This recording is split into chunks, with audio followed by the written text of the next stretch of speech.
My grandpa bought it brand new in 1937. He farmed with it about, I think maybe around 4 years or so, and then he started having some health issues. The doctor told him he needed to get rid of the tractor and slow down.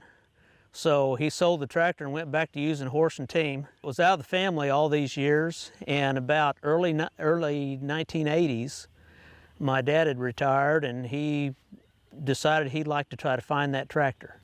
Well, he could remember the man's name that had bought it and thought he knew generally where he lived. So him and his buddy went out looking for it, and they found him. When they pulled up to the farm, they could see the tractor sitting in the fence row. It took him about 2 years to get it bought. He didn't want to sell it at first.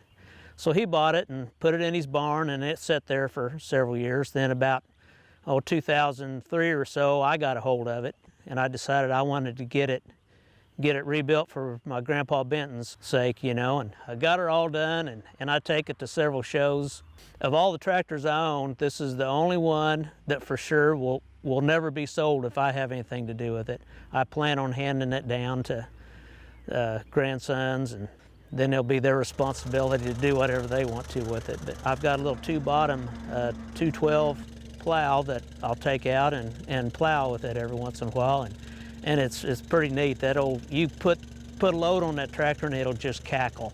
It's really neat. I'd rather plow with that thing than anything else out there.